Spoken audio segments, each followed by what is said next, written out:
നമ്മുടെ വിശ്വാസത്തിൻ്റെ ശക്തി സരേഫത്തിലെ വിധവയുടെ ജീവിതത്തിൽ നിന്ന് പഠിക്കാം. ഭർത്താവ് മരിച്ച് കടം പെരുകി 2 മക്കളുമായി മുന്നോട്ട് പോകാനാവാതെ നിസ്സഹായയായിരിക്കുകയായിരുന്നു ആ വിധവ.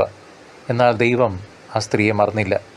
വിധവകളുടെയും അനാഥരുടെയും നിലവിളി കേൾക്കുന്ന ദൈവമാണ് നമ്മുടെ ദൈവം. അങ്ങനെയാണ് ദൈവം ഏലിയ പ്രവാചകനെ അവളുടെ അടുത്തേക്ക് അയക്കുന്നത്. തനിക്ക് ആഹാരം തരാൻ പ്രവാചകൻ ആവശ്യപ്പെട്ടപ്പോൾ അവൾ തൻ്റെ അവസ്ഥ തുറന്നു പറഞ്ഞു. തൻ്റെ പക്കലുള്ള അല്പമാവ് ഉപയോഗിച്ച് അവസാനത്തെ അപ്പമുണ്ടാക്കി കഴിച്ച ശേഷം മരിക്കാനിരിക്കുകയായിരുന്നു ആ സ്ത്രീ. എന്നാൽ തനിക്ക് ആദ്യം അല്പം ഉണ്ടാക്കി തരാനുള്ള പ്രവാചകൻ്റെ വാക്കുകൾ അവൾ ചോദ്യം ചെയ്തില്ല. അവൾ അതനുസരിച്ചു. അറിയാത്ത ഒരാൾ പറഞ്ഞ ദൈവഹിതം വിശ്വസിക്കാൻ അവൾ തയ്യാറായി. തൻ്റെ ഹൃദയം ദൈവത്തിന് പൂർണ്ണമായി സമർപ്പിച്ച് അവൾ അത്ഭുതം ദർശിച്ചു.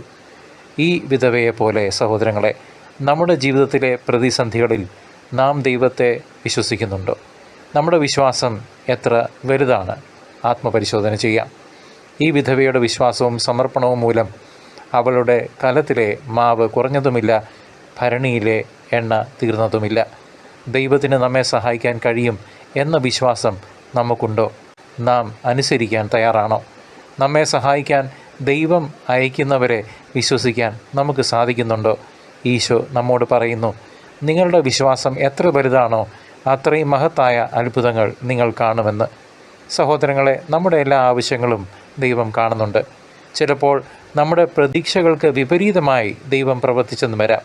എന്നാൽ അതിൽ തളരാതെ നമ്മുടെ ജീവിതം ദൈവത്തിന് സമർപ്പിച്ച് ദൈവത്തിൻ്റെ അത്ഭുതങ്ങൾക്കായി കാത്തിരിക്കാം. നമ്മുടെ വിശ്വാസം ഏലിയായുടെ വിധവയുടേതുപോലെ ആകട്ടെ. അത് നമ്മുടെ ജീവിതത്തിൽ അത്ഭുതങ്ങൾ സൃഷ്ടിക്കും, ഉറപ്പ്.